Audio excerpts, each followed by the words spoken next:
Crystal Rogers is missing. The police have a lot of questions about her boyfriend, Brooks Houck. So who better for them to talk to than Brooks' brother, Nick? You see, Nick is a cop, so surely he's going to be better than his brother at giving a straight answer to a straight question. When did you find out Crystal was missing? When do you remember finding out? Within a couple of days. How did you find out? I don't know if I saw it on TV or... I really don't know. I mean, I don't know if Brooks had mentioned or I saw it on TV. It was all over Facebook and everything. It was everywhere. We're going to dig into the words to see what secret the Houck brothers are keeping in this episode from Never a Truer Word, where we look at the words that people choose to use to see if they're telling the truth, the whole truth, and nothing but the truth. What I do here is different from anywhere else. I'm going to strip away everything apart from the words that are said. Then I'm going to use my process of statement investigation to see possibly where the truth is, where deception is, and the motivations of the person we're listening to as well. It's a process that I use with investigators, with the media, and with corporate clients to get to the truth of what is really being said. So Crystal Rogers went missing. 2015, she went missing. She still has not been found. Now, I've done a couple of episodes looking at her boyfriend at the time, Brooks Houck, talking to the police. Man, he is not giving straight answers to straight questions, and he is hiding a lot. Now, the investigators thought they'd get in Brooks' brother, Nick Houck, a policeman. Surely he is going to be able to help the police with this investigation and clear things up. Well, that's what we're going to look at in this episode. Does he shine some light, or is he as evasive as his brother? What I'm going to look at when we're listening here, especially pay attention to yes, no questions. Those are questions you can answer with a quick yes, a quick no, maybe even a don't know would be an acceptable answer to a yes, no question. But if we don't hear yes, if we don't hear no, if we don't hear don't know, then we know something more is going on. We're probably involved in some storytelling or deception. So keep an ear out for questions that the police ask that could be answered with a very simple yes or a very simple no. Let's go into the police interview room and listen to Nick Houck. So you don't remember the last time that you had seen Crystal. How about when did you find out Crystal was missing? When do you remember finding out? Within a couple of days. Okay. How did you find out? I don't know if I saw it on TV or... I really don't know. I mean, I don't know if Brooks had mentioned or I saw it on TV. It was all over Facebook and everything. It was everywhere. It's on national news. I mean, this is for all intents and purposes your sister-in-law, and she's missing. I mean, do you and your brother just not talk to that extent that That's kind of bad, isn't it? I mean, But he never called you and told you she was missing, or no. Nobody else in your family called and told you that she was missing. called and asked, had you seen her? Yeah. Was it unusual for her to take off like that? Or? I know Brooks said she's taken off to her, I think her mom's before, but I didn't know anything about that either. So. I mean, I know when you get baby mama drama, you try to stay out of it. But I mean, you would think if he was really, concerned, that he would, hey, my brother's a police officer. He knows what to do. Let me call him and see what's going on. Yes, it's not like that. Okay. So you don't know how you found out she was missing, whether it was from Facebook or TV or if he mentioned it. No. I mean, I thought, I had several people that watched it, talk to me about it. So, like I said, it's ran together at this point. sure. I mean, has he talked to you about it a lot, or Very little, if any. okay? Like, I mean, what's he said? I don't know if he said much of anything. I mean, obviously, I'm not really gonna bring it up to him because I know him well. I know he's a good guy and that he wouldn't have anything to do with something like this. So, I'm not gonna sit there and question him about it. I just feel like I know for sure that he had nothing to do with her disappearance or whatever, and that's just where I'm at. Sure. Okay, so what the heck is going on there? We've got a policeman answering questions to policemen. Does he come across as helpful to you? Well, let's look at his words to see what we can discern inside them. So he's asked, you don't remember the last time that you've seen Crystal. How about, when did you find out when Crystal was missing? When do you remember finding out? And Nick says, within a couple of days. Now, the question is, when do you remember finding out? And to be fair to Nick, he answers with a when. within a couple of days. He doesn't go into some storytelling or some deception there. He says that he found out within a couple of days. Now, you might think it's strange that your brother's girlfriend goes missing, vanished off the face of the earth. The mother of your brother's child goes missing, and you find out within a couple of days. What it helps to do when we're doing statement analysis like this is to believe what we hear, certainly at first, so accept this is the truth. And it's possible. If they are not a close family, if Nick and Brooks don't talk very often, if they don't consider themselves friends or anything like that, within a couple of days is possible. I mean, you might find it kind of unlikely, even if they were far apart. Maybe Brooks spoke to his mom and mom spoke to Nick, but that's his answer. Let's accept it within a couple of days. And let's keep accepting what we hear from Nick, at least until he contradicts himself. So the policeman says, how did you find out? And Nick says, I don't know. I saw it on TV, or yeah, I really don't know. I mean, I don't know if Brooks had mentioned it or I saw it on TV. Now, again, you're thinking, how unlikely is this? You know, if your brother's girlfriend is missing, I know when you found out, because it's going to be a major event in your life in its entirety, but certainly within that time frame. I think this was maybe a couple of weeks after Crystal went missing, and he doesn't know. But he says, I don't know. Now, I don't know is generally considered more truthful. Truthful people don't mind saying, I don't know. So what is going on here? Does he really not know? Or, let me put this to you. Is he aware of a storyline he has to stick to in his head, and he doesn't know when he found out about it inside this storyline? So is that why the I don't know, a generally truthful thing, can come there? Because he's playing a part and he knows things in his head, and that's where the I don't know came from. Let's dig into his words further. I don't know if I saw it on TV. I mean, really? You would not remember that you saw that your brother's girlfriend was missing, had disappeared mysteriously, and you didn't know if you found out through TV? That would be a jaw-dropping moment. Oh my God, Crystal's missing and I didn't know about it, and I'm only finding out about it on TV. But look, let's keep believing him while we can. Yeah, I really don't know. So he's convincing us there. I really don't know. Not just, I don't know, but you got to believe me because I really don't know. He's turning the severity of the sentence up a little bit. I really don't know. He's trying to persuade the detectives now that he doesn't know. I mean, I don't know if Brooks had mentioned it or I saw it on TV. I mean, I don't buy that, but let's look at his words. I don't know if Brooks had mentioned it. Mentions very casual. Hey, how you doing? Yeah, I'm all right. What you been up to? Oh yeah, I've been to work and so on. And also went round to Mom's for tea last night. It was really nice. Yeah, anything else going on? Oh yeah, my girlfriend's missing. That would be mentioning it. That would be how mention went. I don't know if Brooks had mentioned it or I saw it on TV. It was all over Facebook and everything, you know. It just was everywhere on national news. I mean, I just don't know. So this is not him saying how he found it out. This is him saying it was very popular. It may sound like he's answering the question of, here's some of the possibilities about how I could have found out. It was all over Facebook and everything, you know. It was everywhere on national news. I mean, I just don't know. Now, if it was his brother's girlfriend missing and it's national news and he still doesn't know how he found out, I find that very strange, but let's believe his words. However, with that really don't know, with that mentioned it, I'm going, there's a little bit more going on here. And again, we've got, I just don't know. I just don't know. It's that word just. Always dig in when you hear a just for potential deception. I just don't know. He just wants you to focus in on the fact that he doesn't know. But we do have that I don't know going on again. It continues. I mean, this is to all intents and purposes your sister-in-law, says the police guy. She's missing. I mean, do you and your brother not talk to the extent that, you know, he and Nick says, that's kind of bad, isn't it? So he's not saying, and this is a yes-no question, do you and your brother just not talk to that extent? No, we don't. We're not very close. We hardly ever speak. We don't like each other. No, we just don't keep in touch with each other like that. He doesn't say no to any of that. He doesn't say, yeah, we're just, you know, far apart from each other. It's no yes or no. He just makes a statement. That's kind of bad, isn't it? But he's not committed to that statement because it's kind of bad.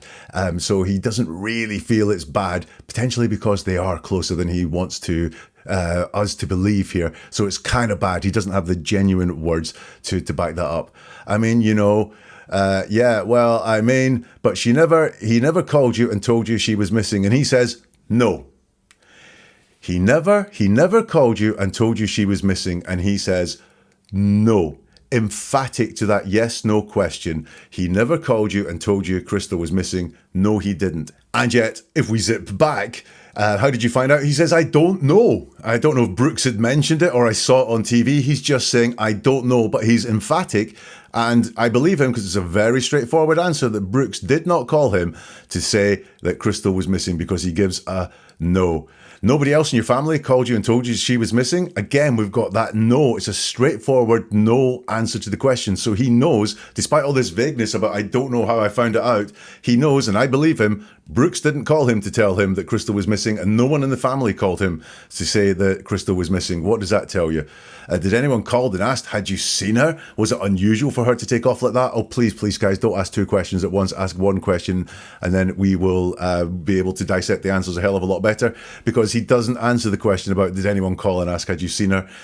Was it unusual for her to take off like that? He says, I know Brooks has said she's taken off to her, I think her mom's before, but, I didn't know anything about that either, so... And he's just drifting off here. When we're not being honest, and this is an indication that he may not being honest here, Nick, we can start really emphatically. I know Brooks has said she's taken off to her mom's before, and then it drifts away. I know Brooks had said she'd taken off to her, I think her mom's before, but I didn't know anything about that either, so... And it all drifts away. An indication that he's not very committed to what he's saying. He doesn't have the authentic experience and events inside him, inside his mind, to be able to just verbalize that really fluidly. I know Brooks had said she'd taken off to her mom's before. I know it's not I have experience of it. It's that Brooks has said this, and Brooks has said it's just a little bit distant. It's not, I know Brooks, I know she's taken off to her mom's before. That would be direct experience, but he knows the story that Brooks has told is what he's saying there in his words, and it drifts off.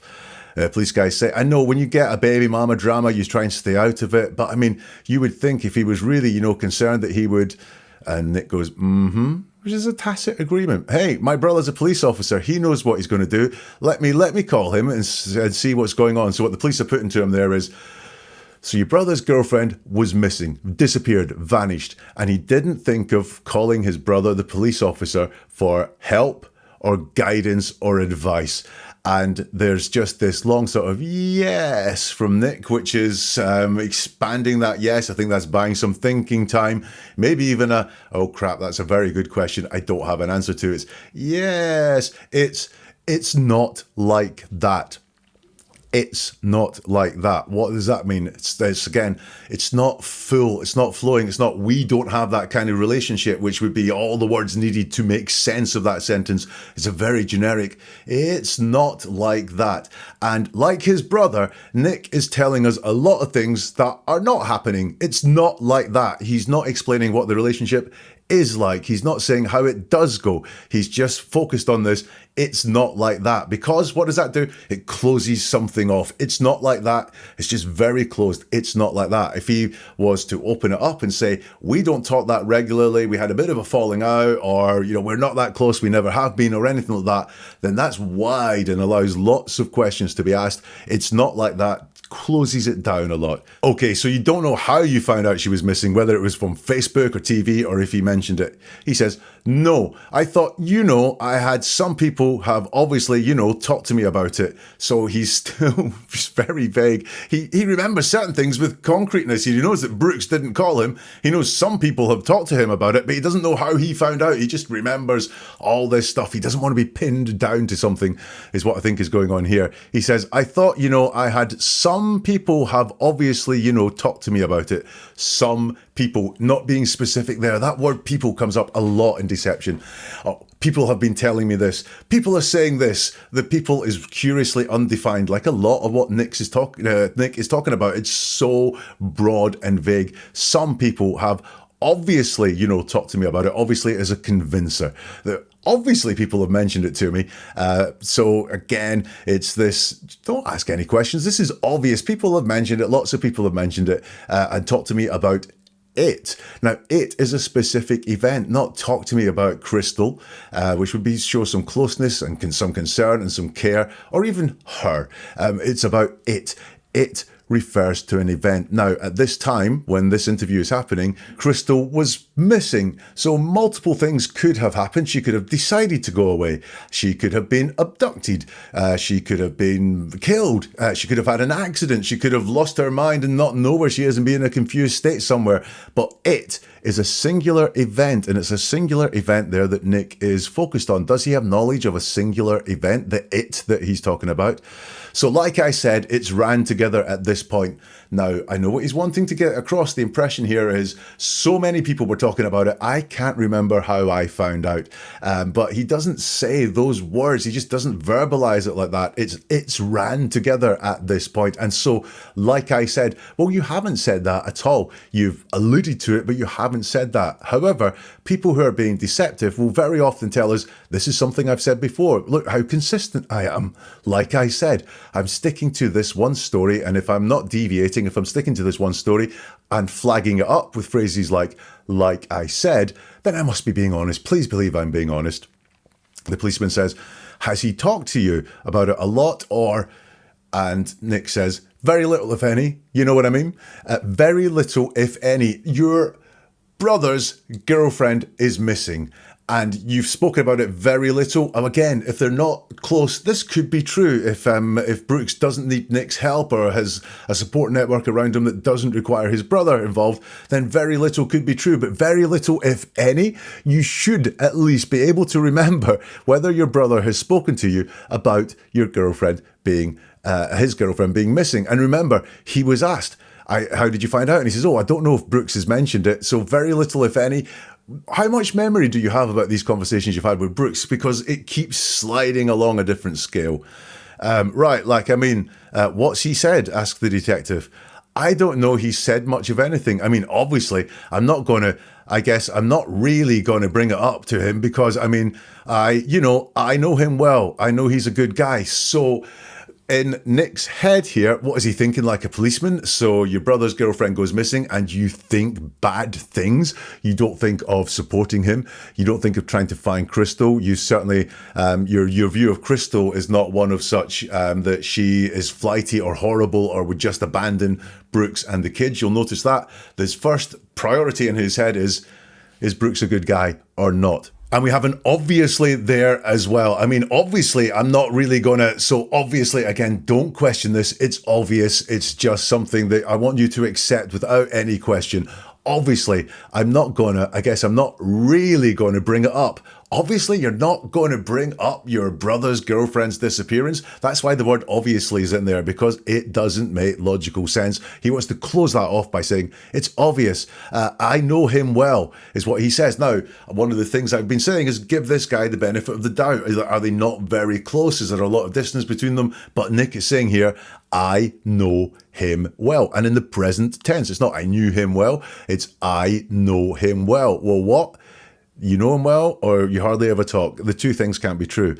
I know he's a good guy, and he wouldn't have anything to do with something like this. And again, we're in the event thing, because look at all the things that could have happened. Does the phrase, he wouldn't have anything to do with something like this, does that hang true if Crystal has decided that she's off, that she's had enough of this relationship, or if Crystal's had an accident and decided to go for a walk late at night and, fell over or tripped and, has just not been found, it's been a tragic accident. But Nick seems to think in his head something bad has happened, because he says that Brooks is a good guy and he wouldn't have anything to do with something like this, one singular event, and something is very generic, and like this, he's not saying exactly what that something is, but he is alluding to the fact that in his head, and why would this be in his head, there's been a single incident and it involves someone being bad. It's not Brooks, as Nick tells it, but someone has been bad. I'm not going to sit there and question him about it. His first instinct on thinking about his brother's girlfriend, Crystal's disappearance, is to question Brooks. Now, you're a policeman. You don't have to question him like a suspect, but you could question him. What was her state of mind like? Had she threatened to leave you? Had you guys had an argument? Was she seeing someone else? All those questions, those would be valuable questions for the police brother to ask his brother to help find his girlfriend.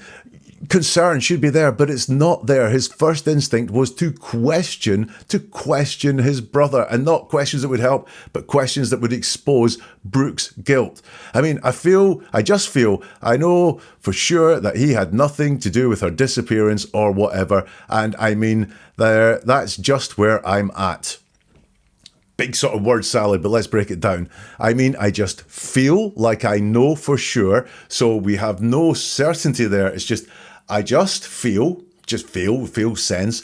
I know for sure, so he's hardening it up there, but it's a feeling. I just feel I know for sure he had nothing to do with her disappearance or whatever. Brooks did this as well. He would say something and then realise that it maybe sounded bad and you had to sort of backtrack on it. So it's her disappearance or whatever. It's not her disappearing, which would be suggesting that Crystal was in charge of the action of disappearing. He has nothing to do with her disappearing or her going away or her not being there. It's her disappearance. As again, he's alluding to one single thing which Crystal had no control over, of which bad behaviour was involved, and it's her disappearance. And then he goes, or whatever, as in, I obviously haven't drawn any conclusions as to what happened. And I mean, that's just where I'm at. And there's that word just again. Do not think there's any more to that. This is just where I'm at. There is no more. Do not ask any more questions. This is where I'm at. So one question in, and look, logically this is so weak. I only look at the words, but then the logic just made me go, whoa, I'm going to dig into the words. Man, I've got questions. Nick seems to think his default position is a criminal disappearance, if you'll notice it. Brooks is a good guy. I ain't going to question. It's something has happened. It's that one thing. His default assumption or knowledge is that there has been a criminal disappearance. There are so many contradictions in there. Does Brooks talk to him or doesn't he? Has Brooks mentioned the disappearance or doesn't he? So many contradictions, which is why I say, look, believe what you hear. If it's possible, especially believe what you hear. It might be unlikely, but if it's possible, believe what you hear, but then look for the contradictions. And that's what we saw there. And he has no concern expressed at all for his brother, whose girlfriend is missing, and no concern for Crystal either. He's not trying to help find Crystal at all. You'll notice that he doesn't say, as soon as I heard, I offered help. As soon as I heard, I tried to find her, went round our old haunts, spoke to her family. Nothing like that. No concern for Brooks's brother and no concern for Crystal either. Extremely worrying for a first answer. Now, I'm doing this episode because so many people got in touch. Thank you so much for that and said, please do Nick, the brother. So that is why I'm doing it. If there's anyone else that you'd like me to look at involved in this case, or if you'd like me to do a little bit more of Nick, because Nick has spoken a few times to the police and we have the recordings of that, do let me know. Let me know in the comments if you want to hear more. Let me know in the comments if there's someone else around this case that you'd like me to look at. Please do let me know. This whole thing, the Crystal Rogers case, came to me from a comment on YouTube. So again, if there's someone that you're interested in me breaking down the words on, do let me know. And again, if there's enough interest in this video, if it gets enough shares and likes and views, then that's a signal to me that we should be doing some more of this. Now, let's dive back into the police interview room and hear some more from Nick Houck. So did he ever call you after he reported her missing? I'm sure at some point he's called. I mean, I don't really remember what he asked about, but Okay. Like, was that before? Do you remember when he was interviewed? oh yeah, When was that? a few days after the fact. I mean, Like a few days after what? a few days after everything came out and the SO started interviewing. Okay. Did you make a phone call to him when the SO was interviewing him? Yes, I did. Matter of fact, I think it was a couple of phone calls, wasn't it? Mm-hmm. And kind of got a little spat on the phone, or it seemed like that to some people. What did you call it? Well, just basically, I mean, Brooks is a really cooperative guy, and obviously at this point you want to be cooperative, but you also want to protect yourself. And I think at a time like this right here, I mean, obviously you wouldn't be thinking exactly straight. Mm-hmm. So I just wanted to make sure that he was kind of, protecting himself while that he cooperated with law enforcement, and so I didn't want him to. I mean, it's just easy to get things confused and stuff, and so. Well, I mean, you said yourself he's a cooperative guy, and you trust him, and to know that he's not involved in this. Then what reservations would you have about him talking? Well, for one, the guy that's interviewing him has openly admitted that he lies in court. Okay. So, I mean, that kind of bothered me a little bit that John was doing it, but, you know, that's just the way it is, you know, I mean. Right, so we have just more from Nick that just really astounds me that he's trying to get away with this in an interview. The police guy says to him, did he ever call you after he reported her missing? And Nick's answer is, I'm sure at some point he called. Well, there was a no, there was a I don't know earlier, and now he's sure at some point he called. So we kind of had three different versions of phone calls between Brooks and Nick. I mean, I don't really remember what he asked about, but I don't really remember. Again, I do remember, I'm just not 100%, or I'm going to be as vague as I possibly can here. But I don't remember what he asked about. Did he call and ask for something? Because that's why you would use those words. I don't really remember what he asked about. No, I don't remember what he called for, or I don't remember what we spoke about in the phone call. I don't remember what he asked about. So we can assume from that, Brooks has at some point called Nick and asked a question. As much as Nick's pretending to do I don't remember all these conversations between us, he does. Was that before? Do you remember when he was interviewed?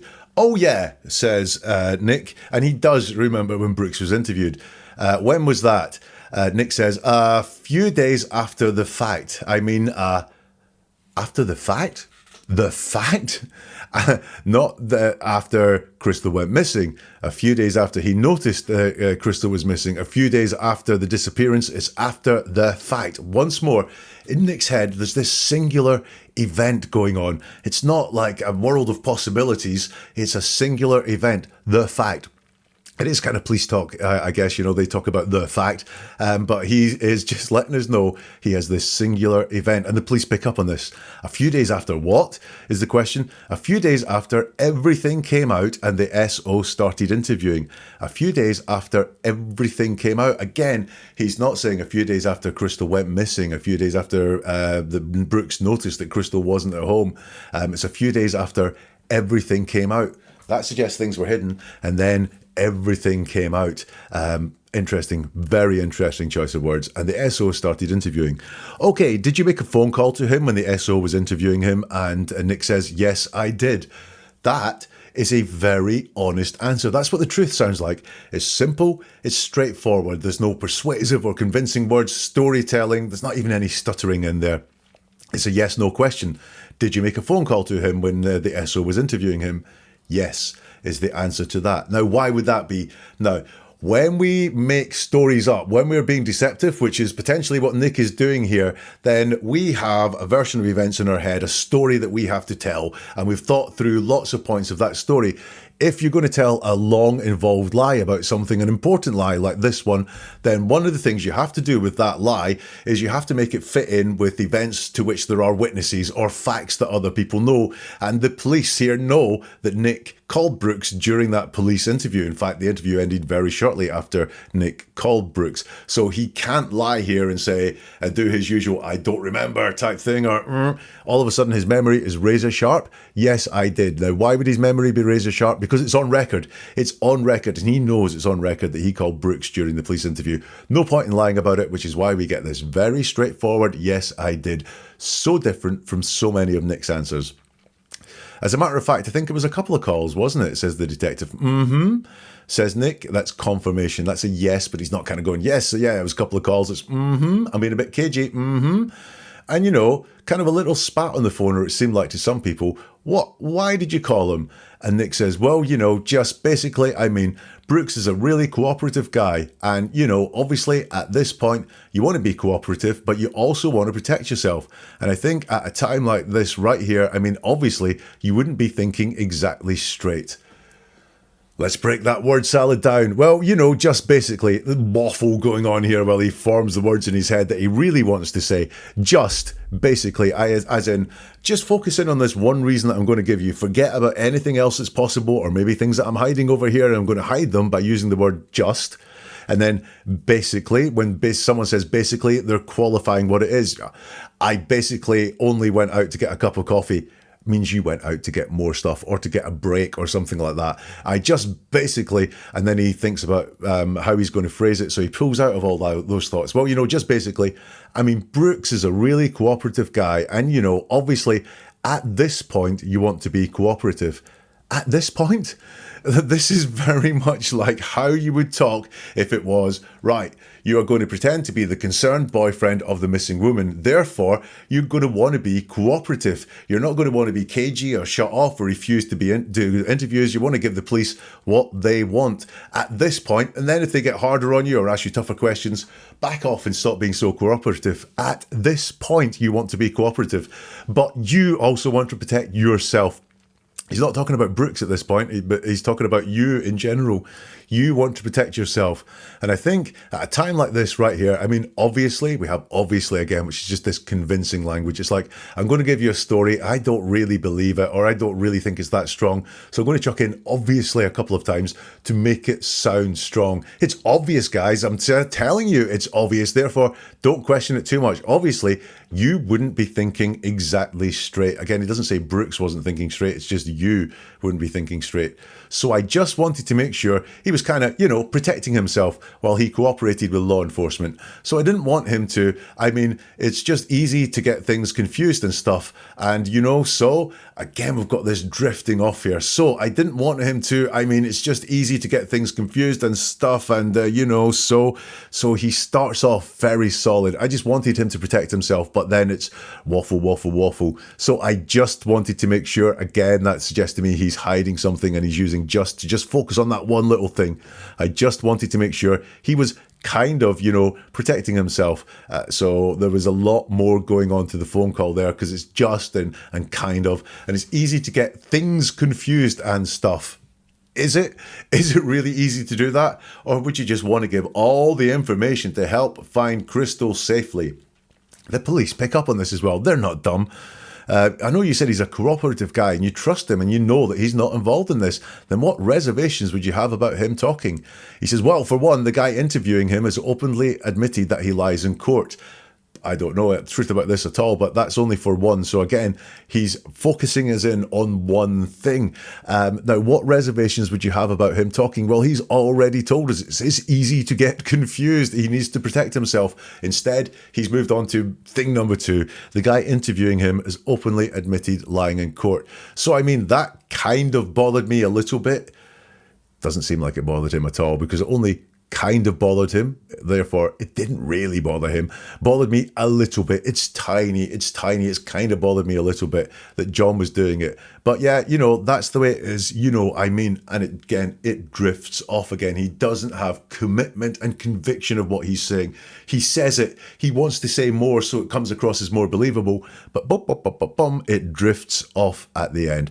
So here in this just second question, there's more deceptive indicators and about conversations, about what Nick and Brooks have spoken about. You'll notice there's a common theme in this interview and around the deceptive indicators is the conversations, the communication between Brooks and between Nick. He's downplaying and hiding what he said during the interview calls and also his motivations for making the calls to Brooks during the police interviews. And once more, he hints at an event happening. He talked about after the fact. So he once more leaks out to me, he has in his mind that an event led to Crystal's disappearance. Let's go back inside the police interview room with Nick Houck. Did you talk about it with your girlfriend? Very little. Like I said, we didn't really hang out with Crystal or anything, so I haven't went into any detail with her. Well, is she, I know the typical woman is going to ask 10 million questions around something big that you were. We're both married, we know how our wives are. What about this? What about this? What about that? Amber's really not like that. Not like that? No. Okay. Do you talk to any of the other officers here? Y'all are obviously I've been off work. He just put me on paid leave or administrative. Did he tell you not to talk to anybody about the investigation, or is it just do you not socialize with a whole lot of people from work outside of work? Or no, I don't see a lot of them at work. I know, with us, the guys that we work with, we're talking on the phone all the time. We're we're real social with each other. Is that just not the case here? Or? I haven't talked to anybody about it. Here we have just more conversations about conversations, basically. He is asked, did you talk about it with your girlfriend? That's a yes or a no question, and he doesn't answer with a yes or a no. So that suggests to me he's hiding something. He says very little. I mean, like I said, we didn't really hang out with Crystal or anything. So did you talk about it with your girlfriend? Instead of saying yes or no, he says very little. His priority is not answering the question that is asked. His priority is, this is just not a big thing in my life. I'm going to say very little. Well, that means you did talk about it. That could be answered with a yeah. Yeah, we did a bit, but no, it's very little. So he wants to just keep this distance from Crystal's disappearance. He doesn't want to say at all it was a big thing in his life. Now, why would that be? It would be really natural for it to be a big thing in your life. It's your brother's girlfriend and she's gone mysteriously missing. But I only talked about it very little. Like I said, so there again we have this, I'm being consistent, and I'm flagging up I'm being consistent with a phrase like I said. We didn't really hang out with Crystal or anything. That's kind of irrelevant to whether you talked about it or not. You're just trying to keep this distance. I'm far away from this. I'm at arm's length from Crystal and everything like that. So, I mean, I haven't went into any detail with her. So I haven't went into any detail of what? Any detail of what? You know, what detail haven't you gone into it with her? Again, this is him just trying to create all this distance, but what happens there is he just brings up all this language that seems really deceptive. Did you talk about it with your girlfriend? It's a really straightforward answer. Yes, I have, which is what he's saying there. We've talked about it very little, just not in any detail. Why doesn't he just say, yes, I have? Why does he use all this wording to just try and create distance and to show how unimportant all of this thing is there? So also, I haven't went into any detail with her. It's not we haven't spoken about it in any detail, which would be talking about the depth of the conversation that him and his girlfriend had. It's I haven't went into any detail with her, suggesting he has detail, because for him to have not gone into that detail, he has to have had it to hold it back. So again, it's coming out in his words that he has knowledge about the event that he is hiding. Well, I mean, does she? I know, typical woman, going to ask 100 million questions around something big, but you weren't, is what the police said. The police guy says as well, we're both married. We know what our wives would be like. What about this? What about this? What about that? Amber's not like that, says Nick. Not like that? No. Okay. Do you talk to any of the officers here? I mean, you're obviously all, now this is a yes or no question, and Nick doesn't say, no, I haven't spoken to the officers, or yes, I have spoken to the officers. He instead says, I've been off work. I mean, they put me on leave or maybe something administrative. So he doesn't say, no, I haven't spoken to any of my fellow officers, or yes, I have spoken to my fellow officers. He says, I've been off work. So what is he hiding there? Potentially the fact he's spoken to the officers, I don't know. The police then say to him, I mean, did he tell you not to talk to anybody about the investigation, or is it just, do you not socialise with a whole lot of people from work outside of work? Nick says, no. I mean, I don't see a lot of them at work. I don't know what that means. It's a no. So he wasn't told not to talk to them about the investigation, I think is what he's saying there. I don't see a lot of them at work. Well, you weren't at work, Nick, so what on earth are you answering here? And then the police guys say, I know, you know, with us, the guys that we work with, we're talking on the phone all the time. We're real social with each other. Is that not the case here? And we have a yes or a no question. Is that not the case here? And he doesn't say yes or no. He says, I haven't talked to anybody about it. So, well, you talked to your girlfriend about it. You said you've talked to Brooks about it as well. But here it's just this big blanket. I haven't talked to anybody about it. Once more, we've got this singular event. I haven't talked to anyone about what's happening or what's happening. It's all this. I haven't talked to anyone about it. So we've looked at 3 questions and the data points just keep adding up. He wants to leave the impression this is a small matter to him. You know, he hasn't really gone into any detail. It's not that important that I haven't talked to the guy at work about it, but he does leak that he has spoken about it. Now, the next question begins with the phrase, we've got some issues, because the police guys that are interviewing Nick are going to tell him what those issues are, and you don't want to miss that. Now, do you ever feel that you're not being told the full story? I don't think Nick is doing it here, and I think this happens to us a lot in life. And I'm on a mission to share the skills that will help you understand more just by listening to someone's words, so you can see when you're not being told the full story and sometimes work out what that story is. The best way to get connected to it is to subscribe to this channel or follow. Also, do press the like button, do share this with people, because the more people this gets to, the more the word gets out there. It's a great gift to give. The more clicks, the more likes, the more shares, then the more I can analyze deeper. It just adds fuel to the fire to get this life-changing skill out to more people. So please subscribe to the channel if you want to get episodes like this as soon as they land, or just share it with people. Let people know there is a way of hearing what's going on in the world around them beyond just believing the words that we hear. Let's go back into the police then and find out what these issues are. We got some issues. Okay. You're aware that when the cruiser was taken from you, that it was actually taken to the Kentucky State Police Forensic Central Laboratory. That's what I assumed, Chief had done. Okay. So while it's at the lab, they have you ever heard of luminol? You ever been in any kind of criminal investigation classes? Yeah. All right. You know what luminol is used for? To find blood. Okay. Or other Bodily fluids. bodily fluids. Uh-huh. Okay. So we all excrete bodily fluids, sweat, vomit, anything, saliva. All that is what would fluoresce. Why would your trunk look like a Smurf if they sprayed it? Why would it fluoresce? It looked like Chernobyl. There's a couple spots in your trunk, and that blanket, just lit up like Chernobyl. Why would that?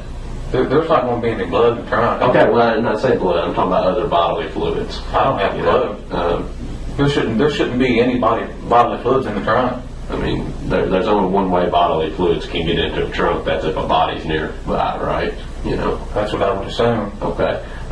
Or unless, somebody puked in your trunk or something like that. I don't think that happened. Don't think that's the case. Somebody peed in your trunk or... No. So why would that be if that blanket, when they looked at it at the lab? I've got no explanation for that. I don't have, none whatsoever. Nobody has access to that car but you. You drive it.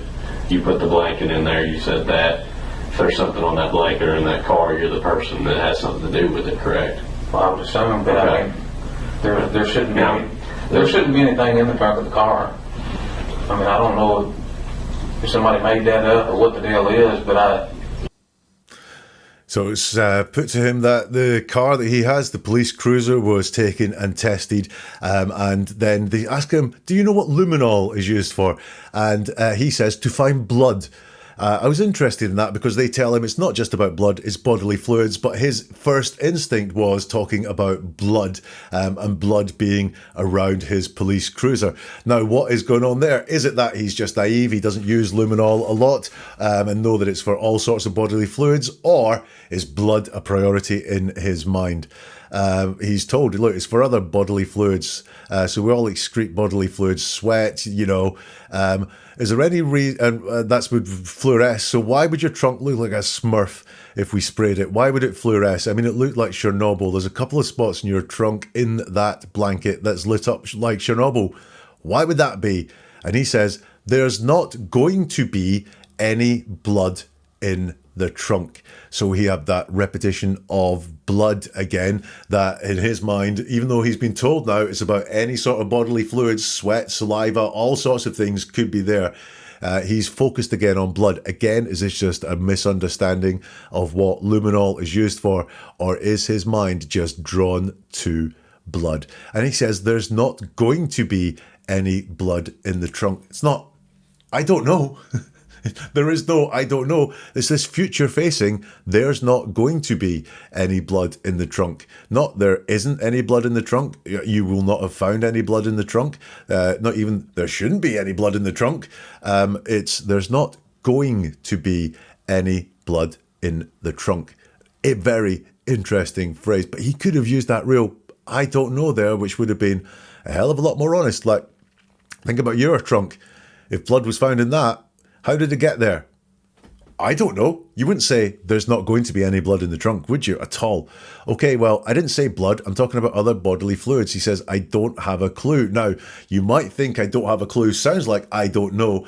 But think about when we use I don't have a clue.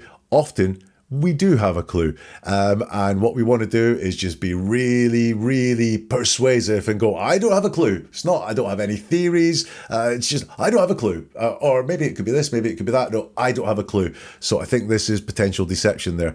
There shouldn't be any bodily fluids in the trunk. He's starting to stutter here. He's starting to get a little bit stressed. Now, that's not necessarily a sign of guilt. God, if I was being spoken to by the police and they told me they'd found blood in a blanket in the trunk of my car, I would be getting stressed as well. I would be stuttering just like him. He says there shouldn't be any bodily fluids in the trunk. There shouldn't be any body. Is that there shouldn't have been a body in the trunk? Is that what he is saying? Because he says body and then changes it to bodily fluids. He corrects it to bodily fluids in the trunk. But was there a body in that trunk? Is that leaking out there with his use of the word body? But there shouldn't be. Again, it's not I don't know. It's there shouldn't be any bodily fluids in the trunk. Think about your own trunk. If someone was saying to you there's blood in a blanket, would you say there shouldn't be? Or would you be saying, what? I don't know how that happened. Nick's words are just not quite what we would expect from someone who's been told something quite so sensitive. The police say to him, there's only one way bodily fluids can get into the trunk. That's if a body's nearby, right? You know? And Nick says, that's what I would assume.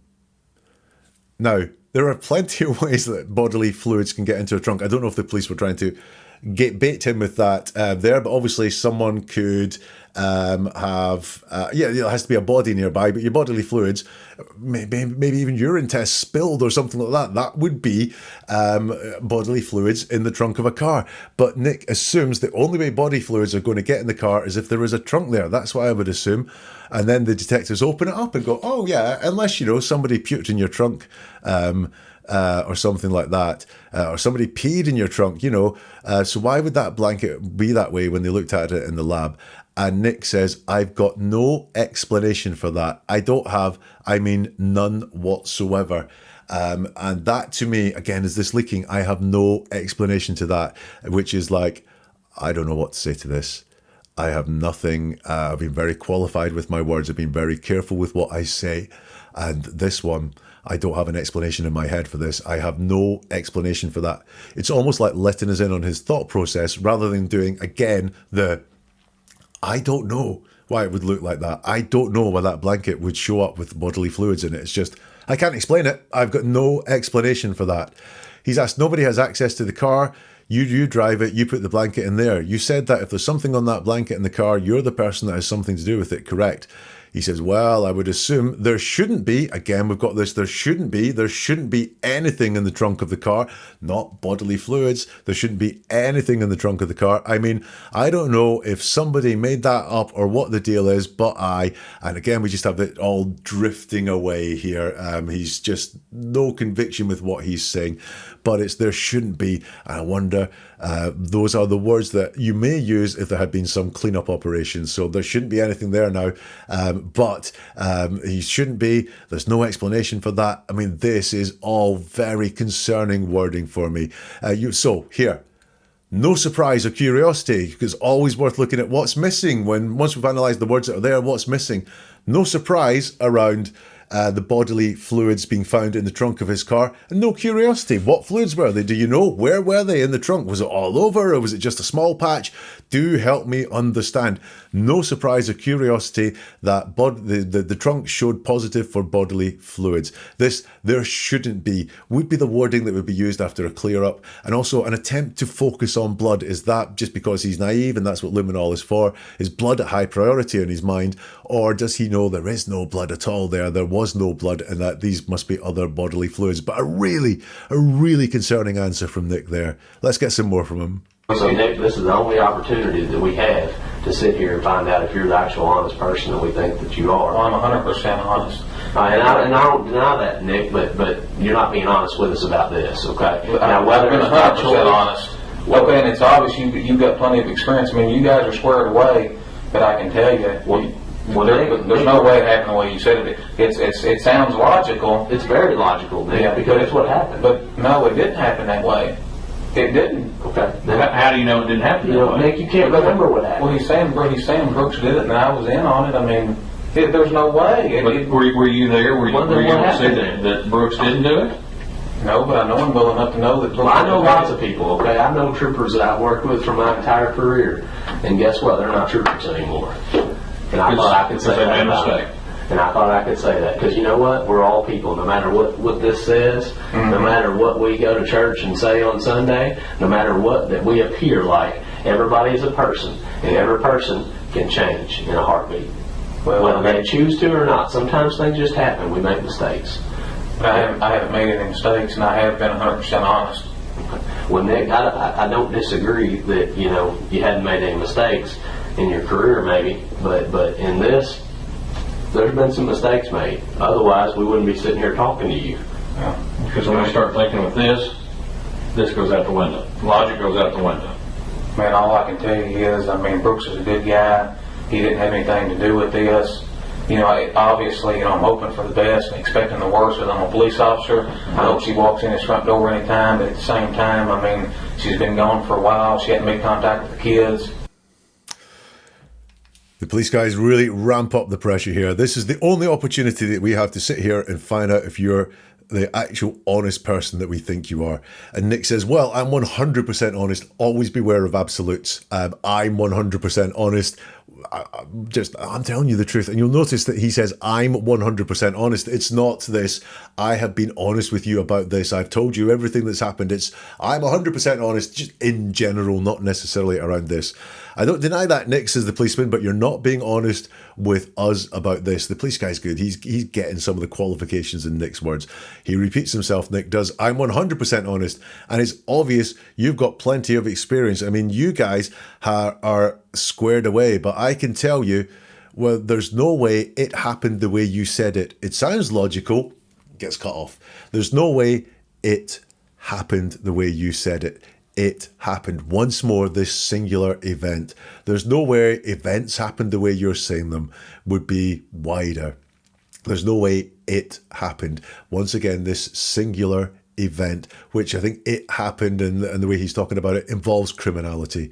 The police guy said to him, it's very logical because it's what happened.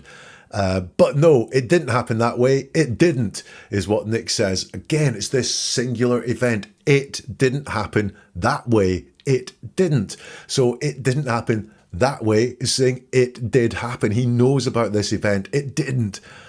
The police guys are onto this. How do you know it didn't happen that way, Nick? You can't remember what happened because he's tried to say, I'm that far away about it. I really didn't know what was going on. I hardly talked about it, but all of a sudden it didn't happen that way. It didn't happen that way. How do you know it didn't happen that way? Well, he's saying Brooks did it. Once more, again, it's that singular event. It's not this wider thing of he's saying Brooks made Crystal disappear or he did something to Crystal. And I was in on it. I mean, there's no way. Were you there? Are you able to say Brooks didn't do it? And he says no. Quite a quick no to a yes/no question. We will notice that potentially that is very believable. But I know him well enough to know that Brooks didn't do it. So once again, we have the event, the do it. And I know him well enough to know that Brooks didn't do it. Apart from trying to say earlier on, not that close, don't speak to each other, don't have any heart-to-hearts or anything like that. When his girlfriend was missing, I didn't even ask him any questions. That's how sort of casual and everything it is. But I know him well enough to know that Brooks didn't do it. The police guy puts to him, I know a lot of people, and some of them have turned out to be rotten apples. Every person can change in a heartbeat, the policeman says. Whether they choose to or not, sometimes things just happen. We make mistakes. And Nick says, I haven't made any mistakes, and I have been 100% honest. So I haven't made any mistakes, whatever. It's just not true. So again, it's someone talking in absolutes, and always beware when someone talks in absolutes.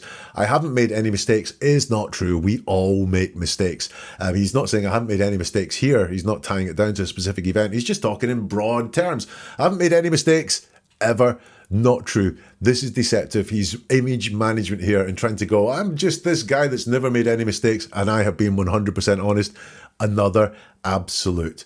Well, Nick, I don't disagree with you. You know, you maybe haven't made any mistakes in your career maybe, but in this, there have been some mistakes made. Otherwise, we wouldn't be sitting here talking to you, because when I start thinking with this goes out the window. Logic goes out the window. Nick says, man, all I can tell you is, Brooks is a good guy and he didn't have anything to do with this. Once again, it's just this. There's nothing in his mind that says that Crystal decided to go off on her own. It's all in his mind that something has happened to Crystal, and he didn't have anything to do with this. So someone was involved in the disappearance of Crystal. It's the words that he's using says that he knows someone was involved with the disappearance of Crystal. Obviously, I'm hoping for the best and expecting the worst because I'm a police officer. I hope she walks in the front door anytime. I think this is, again, something that the Houck family seem to do, which is when they realise they've said something kind of bad, which is, he didn't have anything to do with this, he has to go, I'm going to tell you now, I have hope. We saw Brooks do the hope thing as well. In fact, maybe they've coached each other and said, make sure you have hope. You express hope that she's going to be fine. Make sure that you don't talk like she's dead. I'm hoping that I hope that she walks through the front door anytime. But at the same time, she's been gone for a while. She hasn't made contact with the kids. Almost a little bit of victim blaming going on there, Nick. So look, do you know what happened or not?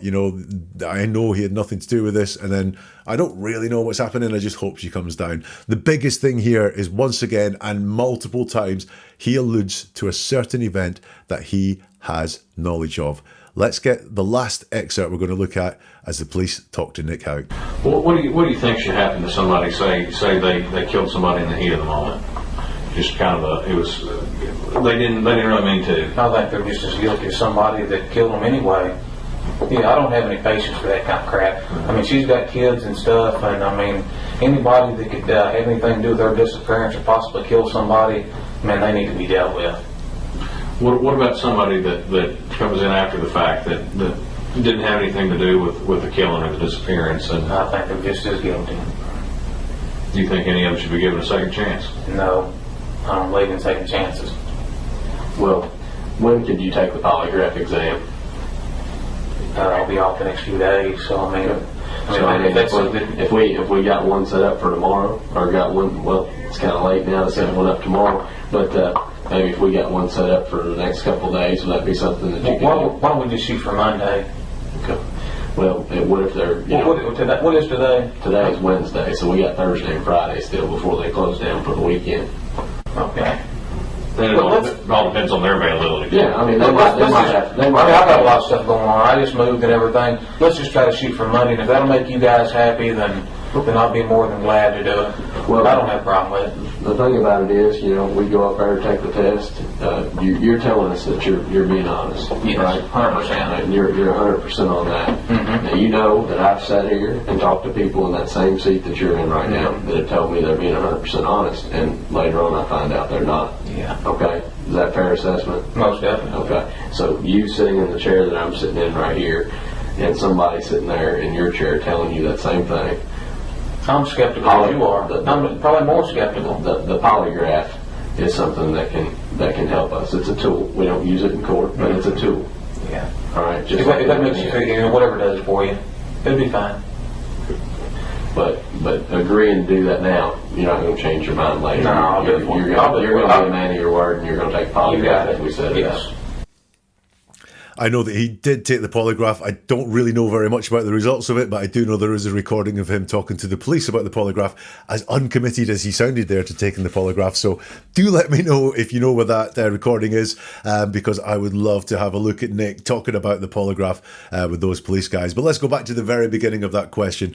What do you think should happen to somebody, say they killed somebody in the heat of the moment? Now, this is a great question. I love this question from the police, because what they are doing is trying to find out how the person feels about the crime, because a guilty person will all of a sudden play down the punishment that's there. So a guilty person, or a person guilty of murder, might say something like, I think it needs to be investigated. Were there mitigating circumstances? There's a lot to take into account, before we decide what should happen to someone. Whereas an innocent person will say, jail for life, death penalty, whatever it is. So it's a great way of just flushing out some truth in the interview. So Nick is asked, what do you think should happen to somebody, say they killed somebody in the heat of the moment, just kind of like they didn't really mean to? And Nick says, I think they're just as guilty as someone that killed them anyway. I don't have any patience for that kind of crap. Now, that sounds, at first blush, and I heard it and went, that's an interesting answer. He's saying the person is just as guilty. He's not trying to equivocate it away. In fact, he's going harder and saying they're just as guilty. However, look at what the question is. It's not, what do you think about the person? What do you think the court should find about the person? Is what do you think should happen to somebody, i.e. it's the punishment that's involved. What do you think should happen to somebody who killed somebody in the heat of the moment? They didn't really mean to. Nick says, I think they're just as guilty as somebody that killed them anyway. You know, I don't have any patience for that kind of crap. He doesn't talk about the punishment the person should face. He only deals with a very narrow section of that question, which is they're just as guilty, but he doesn't deal with the punishment. Psychologically, if you're involved in something, it's you're pretending you're not, it's very hard to say what you think the punishment should be because you realize you deserve that punishment that you're going to talk about. I mean, she's got kids and stuff. I mean, anybody that could have anything to do with her disappearance or possibly kill somebody, man, they need to be dealt with. So he's talking now about her disappearance, but possibly kill somebody. Now, it's really all here that he's equivocating it out. He's just not going into what the punishment should be. They need to be dealt with, not they need to go to jail for a long time. They need to face the death penalty, not they need to be held accountable for what it is they did. They just need to be dealt with. Kind of like the child that's stolen a cookie. They need to be dealt with. It's not very strong whatsoever. An indication that he may know someone that's involved. What about somebody that comes in after the fact that didn't have anything to do with the killing or the disappearance? He says, I think they're just as guilty. So again, he's avoiding any question of punishment. What should happen? What consequences should they be? It's just how he believes conceptually they are guilty. Do you think any of them should be given a second chance? No, I don't believe in second chances. Well, when can you take the polygraph exam? And he doesn't really answer. He says, I'll be off the next few days, so I may have, time to do it, or I may not be available because I'm there. What he certainly isn't doing is, I can do it tomorrow. I can do it Thursday. I'm free all day Thursday. He's not doing any of that. He's just given us his schedule. I'll be off for the next few days. He doesn't say I'll be off and really busy, therefore I can't, or anything to help Crystal, anything to help clear up what's happened to Crystal. I will take that polygraph test as soon as you can get it. So I'll be off the next few days. The police guys talked to him about when we could get one set up. It might be a bit hard to do tomorrow. And Nick says, why don't we just shoot for Monday? Not a phrase I hear a lot. Why don't we just shoot for Monday? Is shooting a high priority for him? Is it in his head, shooting? It would worry me if that was there. And then Nick says, what is today? He's told it's Wednesday. So we've got Thursday and Friday before Monday, before they close for the weekend. It all depends on their availability. He says, yeah, I mean, I've got a lot of stuff going on. I've just moved and everything. Nick, your brother's girlfriend is missing. I don't care whether you've moved or not. Just get in front of the polygraph and do it. You seem to be trying to put as much distance between yourself and this polygraph test as you are between yourself and the disappearance of your brother's girlfriend, Crystal. He's not exactly wanting to be an uber helpful brother here at all and say, yeah, let's get this polygraph test done so we can get all eyes off me, all eyes off Brooks, and all the way towards finding Crystal. Let's just try and shoot for Monday. We've got that word shoot again. And if that'll make you guys happy, then I'll be more than glad to do it. I don't have a problem with it. So again, this is not about let's get on with this, let's get finding Crystal. It's if I'm only going to do this to make you guys happy, to get you off my back. I don't have a problem with it. Again, very much telling us what he doesn't do or doesn't think or doesn't feel, rather than telling us where he's at. I don't have a problem with it. Suggests to me he has a problem with it. He seems really reluctant to do this. He's told the thing about it is, we go up there, take the test, you're telling us you're being honest. Yeah, 100%. And you're being 100% on that. Now, I know I've sat here and talked to people in the same seat as you right now, and they've told me they're being 100% honest, and later on I find they're not. He says, yeah. Is that a fair assessment? Most definitely, that is a fair assessment. Well, is he talking in general here that he knows criminals will sometimes say they're being 100% honest, but will turn out to be lying? So you're sitting in the chair that I'm sitting in right there, and somebody is sitting in the chair telling you the same thing. So he's trying to bond with them on a police level. He says, I'm as skeptical as you are. In fact, I'm probably more skeptical. Skeptical about what? The polygraph is something that can help us, says the police guy. It's a tool. We don't use it in court, but it's a tool. Yeah. Whatever it does for you, it'll be fine. So again, this is not an urgency to help get to the bottom of what's happened to Crystal. This is about keeping the police guys happy. But you agree and do that now. You're not going to change your mind later. He says, no, I'll do it for you. So there's a little bit of commitment there because it's a yes-no question. You're not going to change your mind later. No. You're going to be a man of your word and you're going to take the polygraphs. You got it. Yes. He says yes to that question. You're going to be a man of your word. Yes. So actually, he's reluctant to do it, but for some reason, he's committed to doing it in his words. So right here, he does avoid talking about the punishment, which is an extremely worrying thing. And he wants to appear fine with the polygraph, but he isn't. So what do I think about this guy then? Wow. He's certainly downplaying the amount of involvement and contact he's had with Brooks. He just wants to hide that over there, create extreme distance.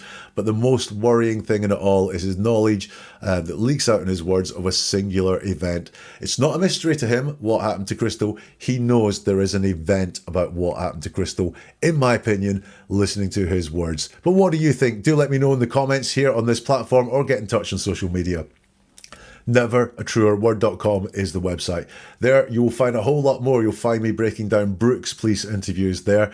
You'll also find a lot more of police interviews if you want to look at them to see the truth, to see the motivations of someone, and to see where deception is happening as well. That's neveratruerword.com, and we'll see you soon for something new from Never a Truer Word.